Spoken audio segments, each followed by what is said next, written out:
and then they do something or say something where you're like, oh wait, ooh. Because that was like, I think, a real education, I think, for us when I watched that scene. It was a brilliant scene, by the way, because her whole everything shifts, and he's all like, oh, he's excited, and then she's like, okay, and then obviously what happens ultimately happens. But has that ever happened to you? Have you ever been like with somebody y'all and wasn't on the same page? Oh my God, yes. I just thought about it. It was so funny. You were like, what? Oh, I thought we were together. I thought we was a couple. I thought we go together. Oh, yes. I remember asking them, like, we just had this, like, really nice romantic date. Okay, and I was you just hit like, your chest. You hit your chest. yes. I like, see, I just hit my chest. It was just so nice.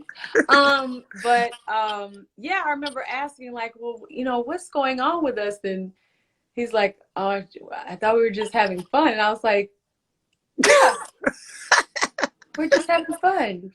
And I was like, I ain't having fun. I want to be your girl. Like, I want to be the main one. But here's, and correct me if I'm wrong, because everybody operates differently. Like, I'm very black and white. It's like, if I'm about you, it's like, I don't know the middle ground. Like this whole situationship shit, I don't understand.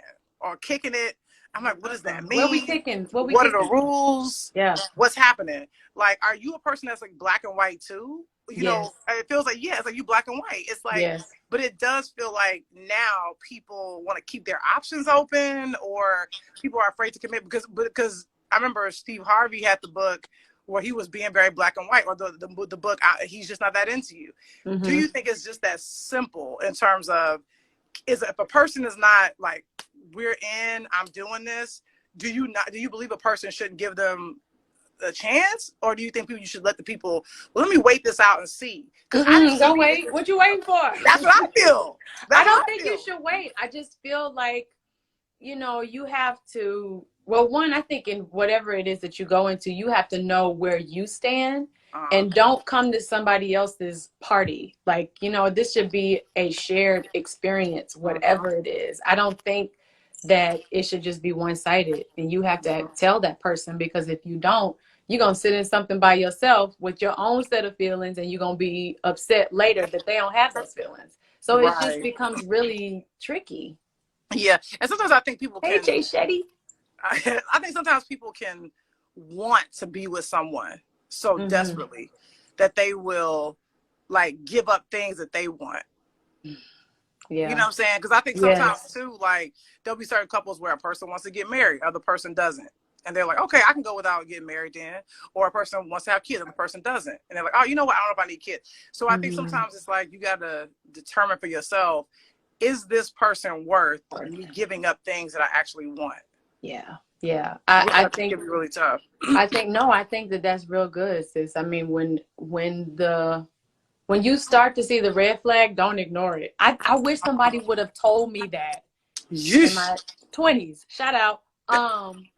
I just feel like that was something I completely missed. I missed it like a couple of times because I would let, you know, and by the way, I remember if I told you, I can't wait for that. That's a whole night of wine. No, that's a whiskey night. That can't be on live. That can't be on live. That can't be on live. That's a whiskey night. But I remember being like put in those positions, or I put myself in those positions. I can't blame it on anybody else. I put myself in those positions. Yeah.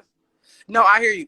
And I think, but the other question is, I don't regret those 20s moments. You know, obviously people are like now kind of live through my 20s, through my experiences, obviously, with the show. But it is interesting because people see Hattie slip up and fall down and want for people that she should, L's in here, slip down. Yo, somebody's on here telling my business. Yo. Who's didn't tell your business? Oh, shit. See, I don't know who it is. I can't get this tea. I don't know who it is either, but you better get the hell on. Don't be telling my business.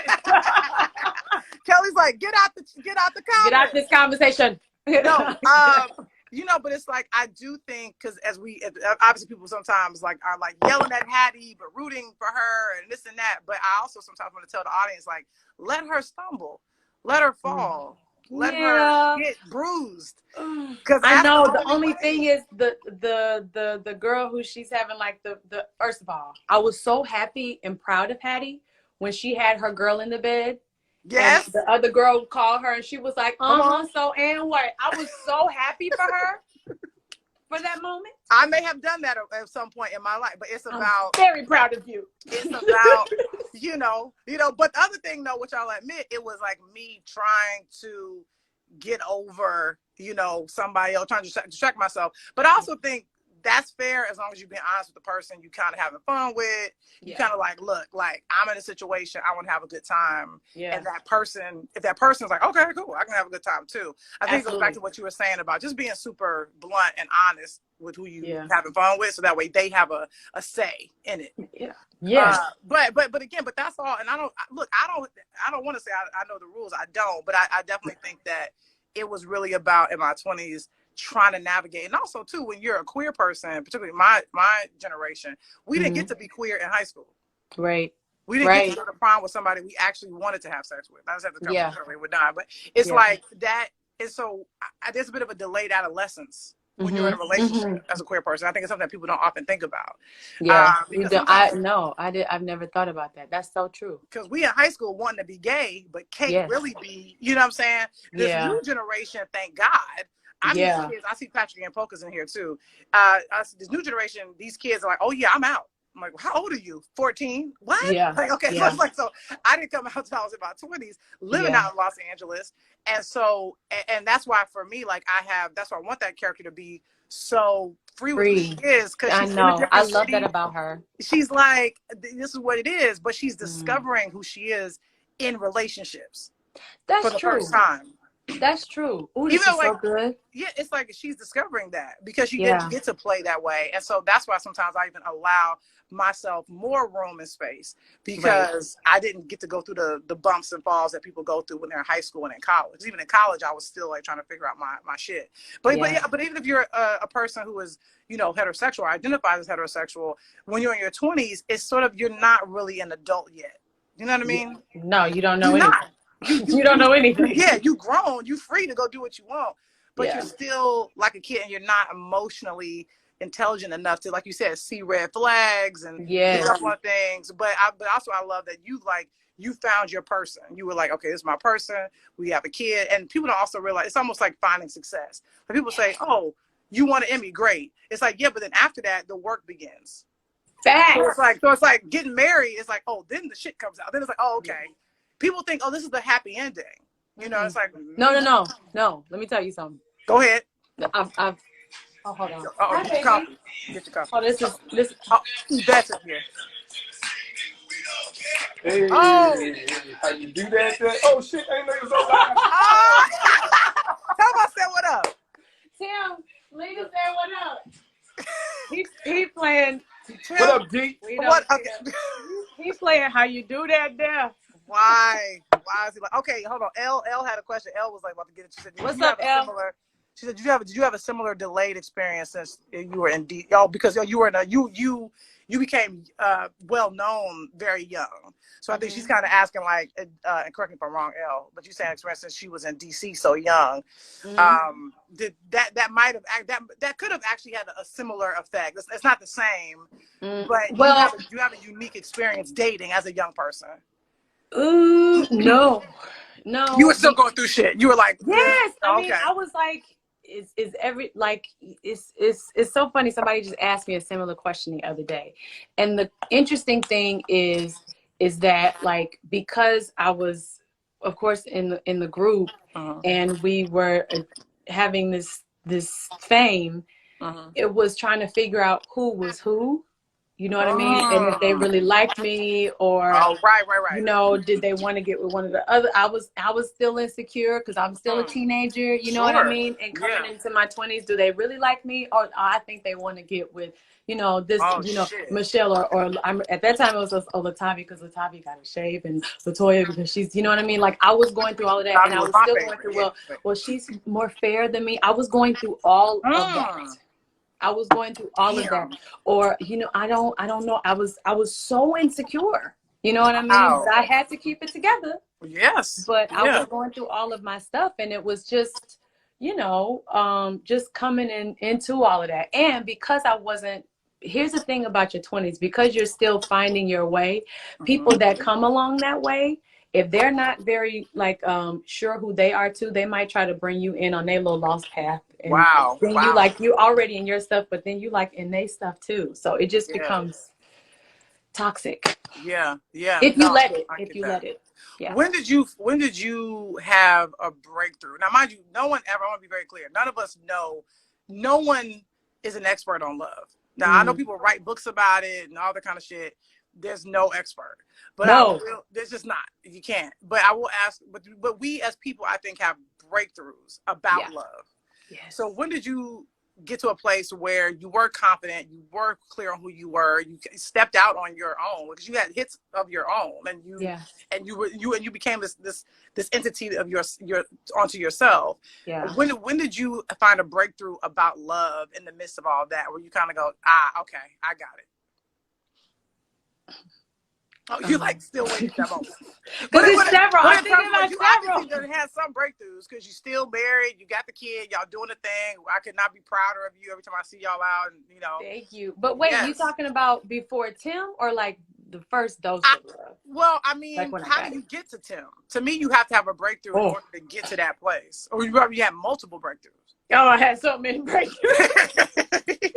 I had so many breakthroughs because the first breakthrough was, I mean, I can just be honest, but like the first breakthrough, the first breakthrough was, you're not this sounds really crazy. Go for it. It's only because sometimes you have to have this persona sorry. But I was like, you don't get it. Like, you don't get how great I am. Wow. And you know what I mean? Like, you don't get how great I am. I've been nothing but kind to you. I've been nothing but, faithful to you. I've wanted to be there. And you just literally keep like ishing on me. You know what I mean? And I don't deserve that. And I don't know what it was that clicked for me, but I just remember being like, this is not going to work. My energy doesn't go with yours. You know what I mean? Like, no, I'm too good. And I think that we should feel like that. No, this is too good for you. I can't deal with that. I'm not going to. Yeah. That was one. What age were you at with that? 21. 21. No. Okay, go ahead. 23. Okay. That's not a bad age to realize that, because some people would take them a while. Some people don't get that till they about 30. No, but then I had to go through another one. And then after that one, no. Sorry. After that first one, the whole Destiny Fulfilled album. Yeah. Ding, ding, ding, ding, ding, ding, ding. Ooh. That was literally like, girl, all of those songs. That was B and Michelle trying to talk me out of this relationship. Ooh. Through What It Love was songs that they were trying to like, sister, please get over this guy. He's the worst. Yo. Yeah. Wow. Yeah. That song hit different. That song like hit, obviously a hit. Like people were like, whoop. But that's what I think too, is like you because being very vulnerable in that space, in that song, y'all had to have felt the reaction to that song. There was something so palpable about it. Yeah. It felt very universal, where I think it probably helped a lot of women say, get off me. Get off. Get off. We do not belong together. We do not, no. Opposite that Mariah Carey song. But how did you, when you started dating Tim, did you know, you can be honest, but did you know, like, this was, okay, this is different, this feels different. Yes. I'm gonna go the distance with this one. Yes. It actually scared me to where I almost lost him. Ooh. It actually scared me to where I almost lost him, because I knew he was so great, and it scared me. I was like, I'm not ready. I knew. Wow. I was like, I can't mess this up. But what was it about it? I want to ask you a two-part question. Yeah. What made him the one? Like, what was different about him? And then two, why did finally getting what you've been praying for scare you?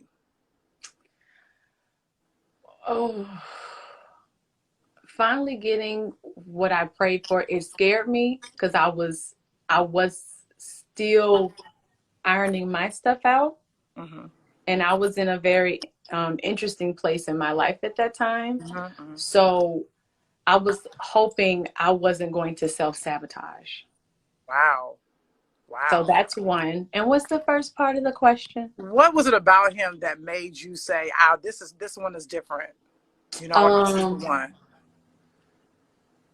Because I'm just also trying to give people tips on like what you're looking out for in a person. Now, mind you, what you need is very specific to you. But I'm also thinking there are just certain things that people should look out for. You know, when trying to find that person. It's so interesting because Tim he saw me. Like he just, I don't know how to really define that, but he saw me. Like he saw me in all of my goodness and all of my ugliness, and he saw me, and he wanted to be a part of all of it. And none of it made him scared. None of it made him run, and it could have. Come on. He wanted to be there. He didn't want anything else from me but just wanted to do my heart good. He did. He just wanted to make me happy, and he wanted to do my heart good.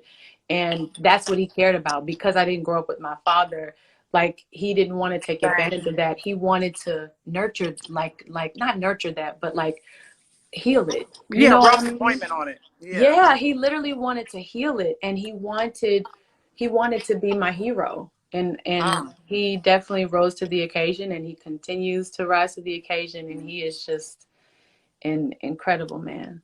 Can you speak to the scariness of being seen?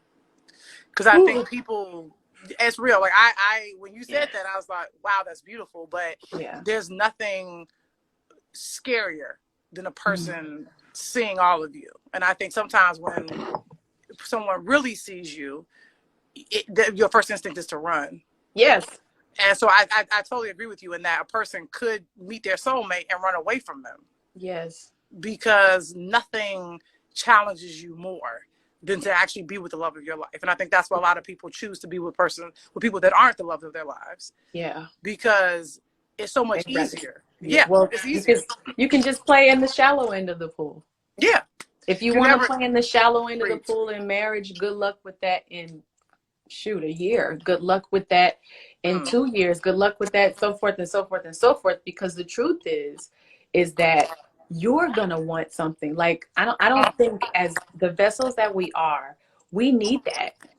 Yeah. I think that when somebody starts to tap into all of that, like it actually starts to free you and heal you and make you feel like you're living. You know what I mean? I think that if you don't have that, then you're not living your most extraordinary life. And if we get a chance to open our eyes in the morning, we're supposed to be able to have those conversations that do like showcase all of that ugly stuff. And it's the scariest thing in the world, by the way. Like, you know, me and Tim, like, of course we go through our therapy. And when I'm thinking that something is all him, it's me.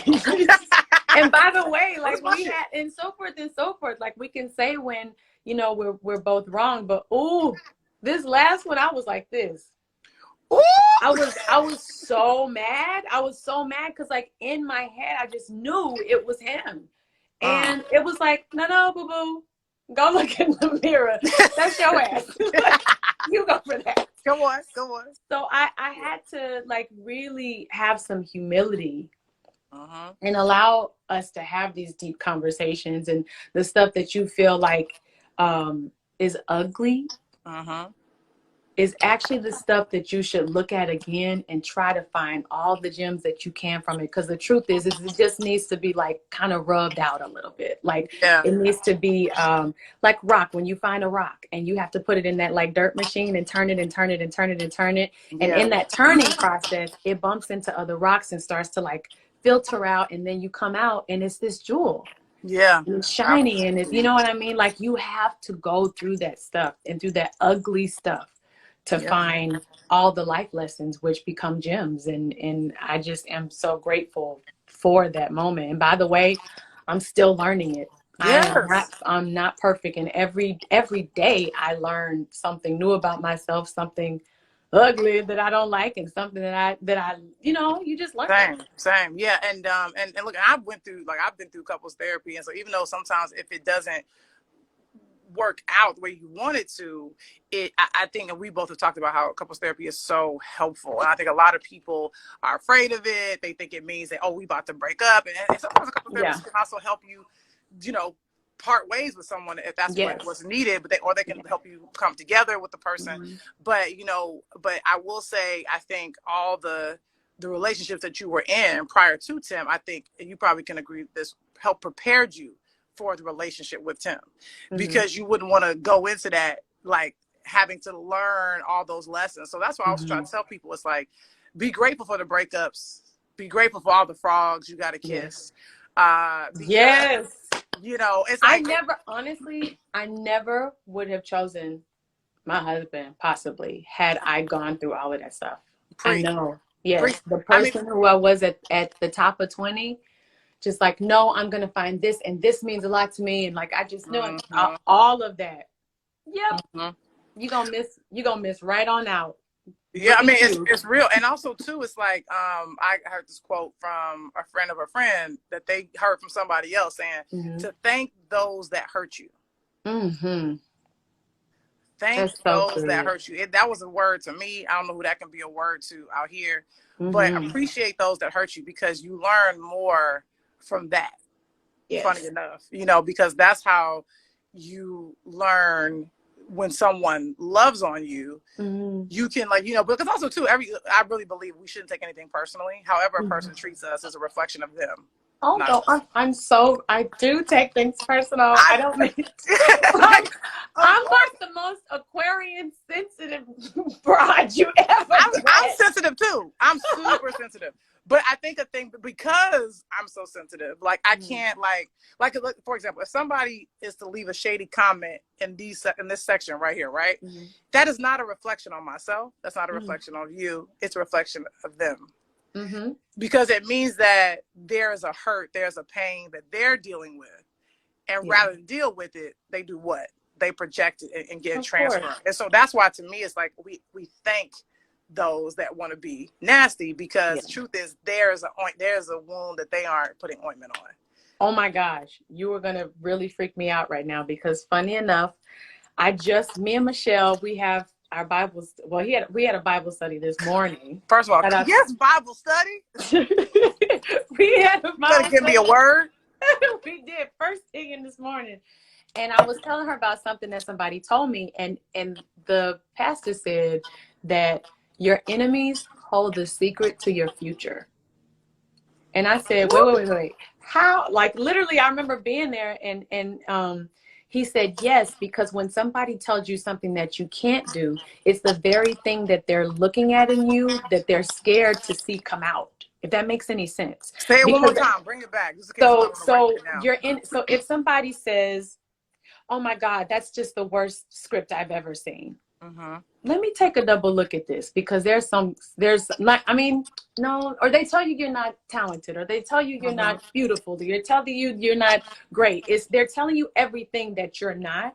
That's the complete opposite. They're holding the secrets to your future. Like there's something else. Gosh, I wish I had my notes with me. You giving it to us, because go ahead. Really, like, it's really interesting, because I remember at that time, like, I was actually in the UK, and I was experiencing so much drama in my own life, and just I forgot who I was. And I remember all these people would tell me, oh, well, you're second best, and you're not talented, and you're not this, and you'll always be in the shadow, and you'll do this, and and all these things. And I'm like, what in the world? And when I heard this man speak, it made me realize, like, no, it's the opposite. That means that there's greatness for me. That means that there's my own way. That means that I have to find it on my own. That means that, no, you're always a light. Doesn't matter where you are. And you can't ever forget that. And you can't let people let you forget that. That's right. And don't you think that's a test? I think sometimes those who are great don't get that way by following an easy road. Yeah. So but also like heavy is the head that wears the crown. So it's like people are going to want to come for your crown. They're going to want to come for you because it's almost the way of the universe testing, like, how bad do you want it? If I tell you you're second best, then you will hopefully adopt a second best mentality, which will then make that person who probably feels second best in their life feel less alone. Yes. So that they can go there like, I'm second best. You second, you know, because I'm sitting here by myself. You second best too. Come over here and be second best. So with me. just be in my party with me, because I feel I have so much emotion about it. So I really need you to be in this with me. It's so funny. My publicist, who I absolutely love, is on here, Yvette. Is that Yvette? She said they can see your potential and your purpose, and it scares them. So they are trying to step on your neck. Your greatness cannot be stepped on. It's always going to come to surface. Preach. Amen, Yvette. Come on, Yvette. I mean, like, you know, and here's an interesting thing. I don't know if a lot of y'all are watching Last Dance. I'm sure Tim has forced you to watch The Last Dance every Sunday. Are y'all watching it? He doesn't have to force me. I'm like, are you ready? Are we ready? Do we have the force ready to go? Yes. First of all, I think I will say this: even if someone isn't into sports or basketball or doesn't care about it, I would say to please tune in, watch it, catch up, because it really is life lessons. You know, it's just.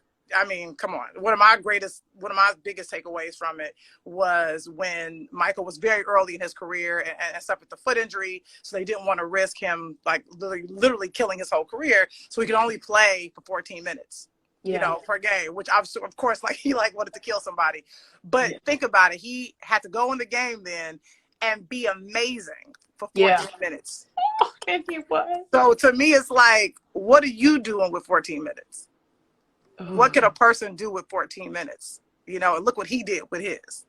Because he only had that time. He only had a short period of time to be great, to score, to rebound, to be amazing. And they stuck to it. And so to me, it's like, okay, if I got 14 minutes, what can I do with it?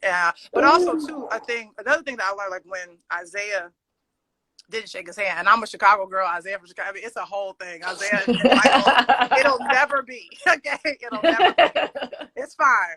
But I think to me, what was so interesting about, you know, obviously Michael having to fight so hard to beat the Pistons, and for Isaiah, who obviously was a person that obviously Michael looked up to at some point, for him to walk by and not give him the respect, not give him the handshake.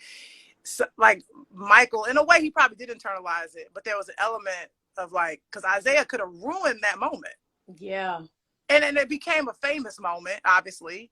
But Michael didn't allow that Isaiah shit to tap onto him.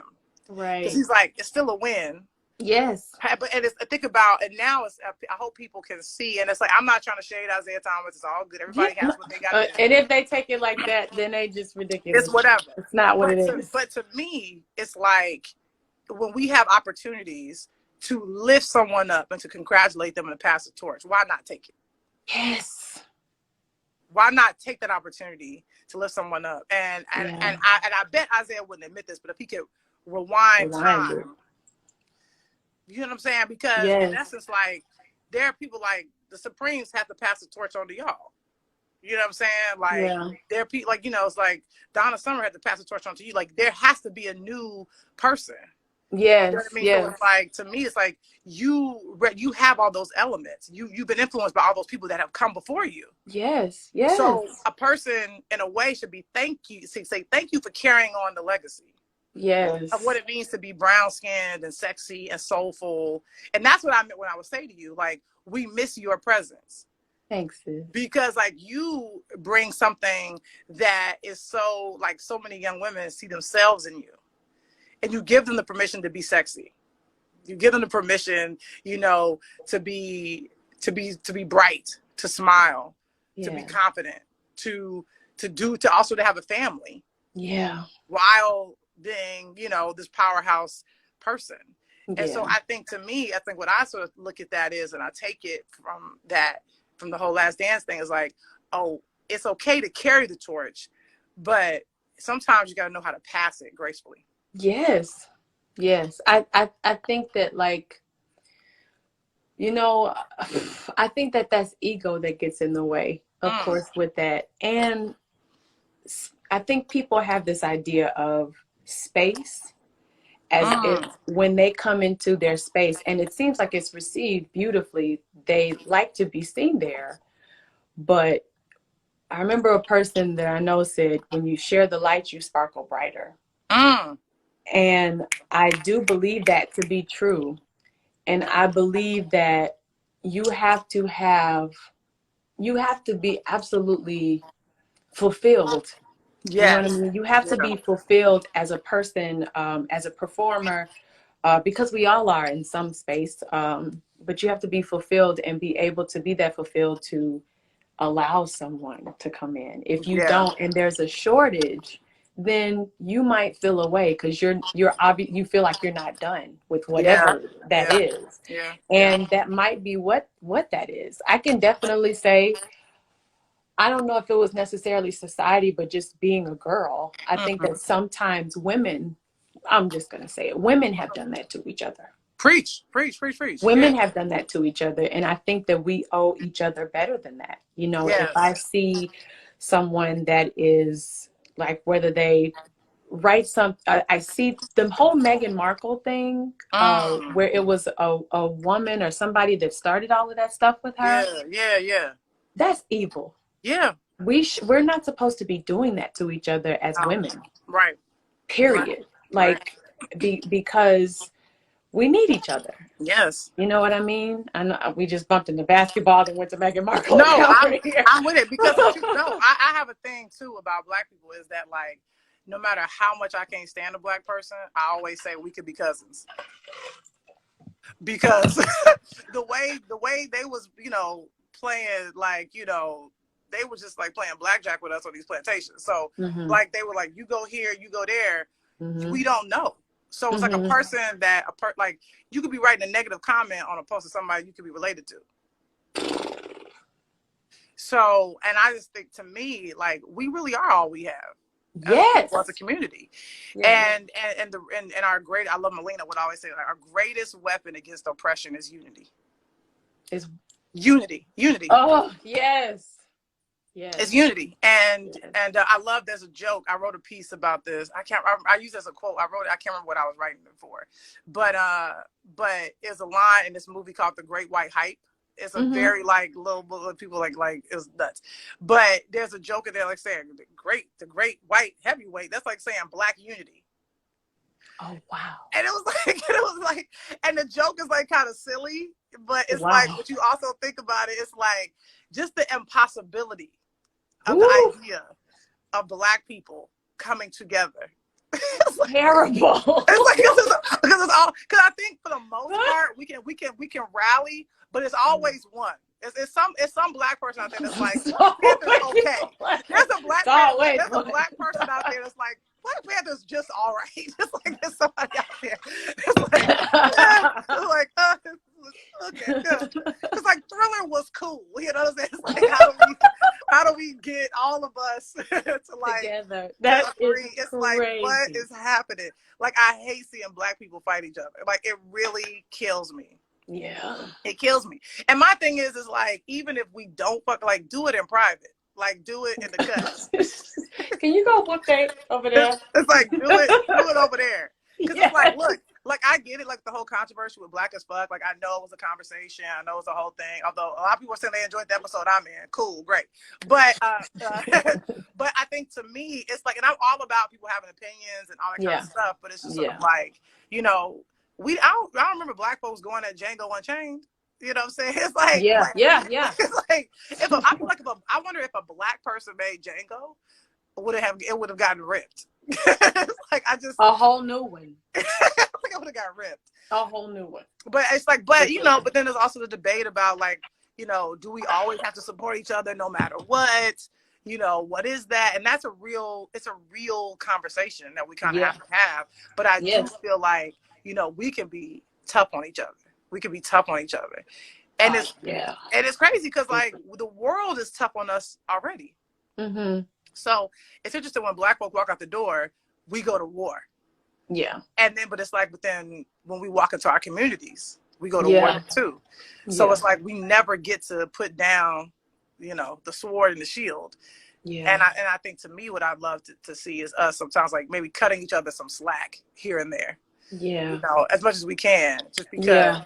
Because we're going to get it everywhere else. Like, at least when we see each other, we should feel like, it's like when I go to Australia. Swiss Beats in the building. Go ahead. Oh, what's up, Swiss? What else was Zone? It's like when I go to Australia, and I love being there, but it's like, Australian populated. And so when I get there, I'm like, when I see a Black person, I'm like, oh my God, a Black person. So we see each other, we do like this. Because it's very rare. You know what I mean? But I feel like we should have that kind of excitement when we see each other. Absolutely. When we see each other do great things, when we see each other supporting each other, just the little things, start from the little things that we need to work on. And then we'll get to the bigger ones. But let's just start by having a little of this, being kind. Yes. And once they see we actually really care about our community first, then they'll know who they're in with. Preach. Swisher said we gotta what you say? Hold on, I'm going to show you. We must have patience with our own. Amen. Yes, I agree. I know Swiss, with the verses or whatever. I hit them the next morning after the first go round. Obviously, the second round we got in there, but it was like, but I already knew like when it was going left. I was like, well, here come where they at.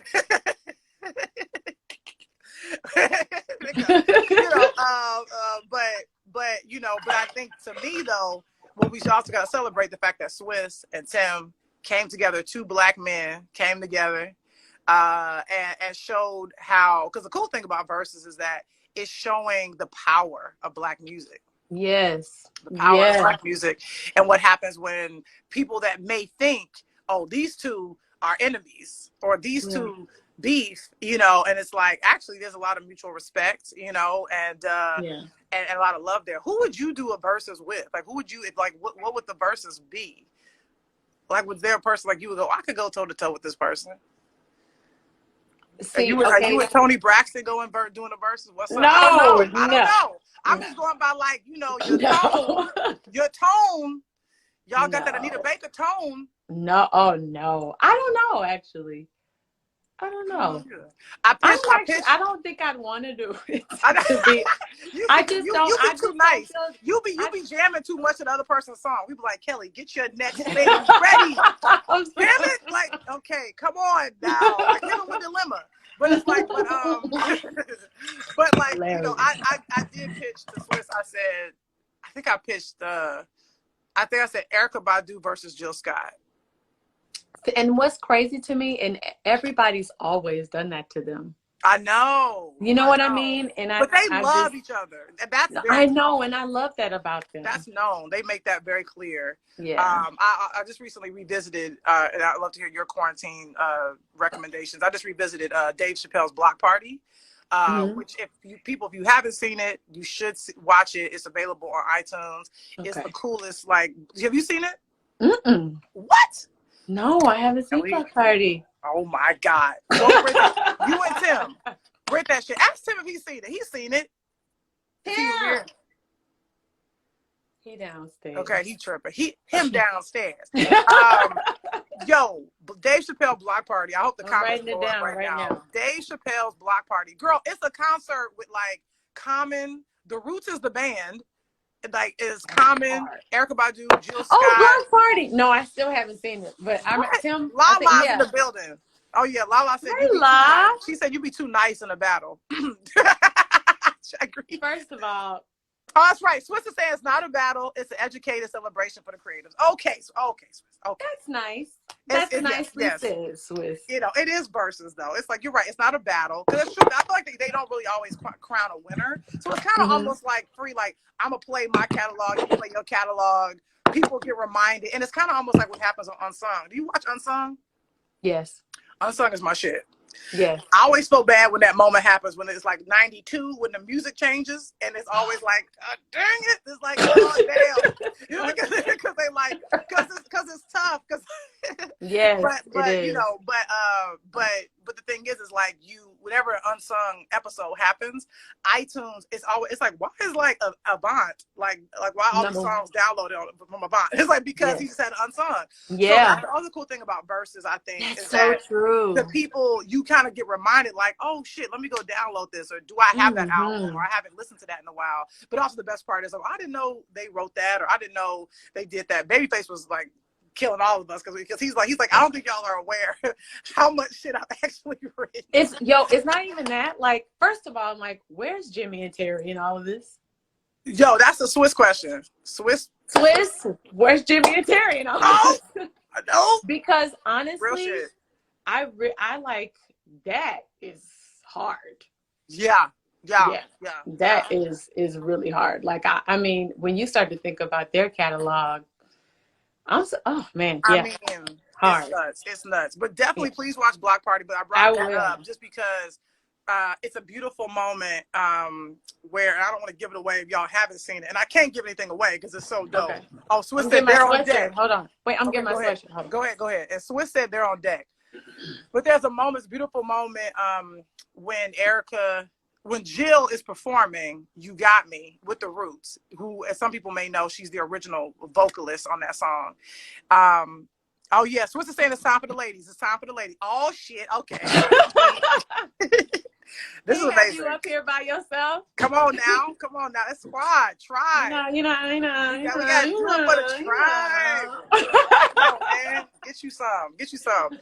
But there's a beautiful moment where Jill is performing "You Got Me."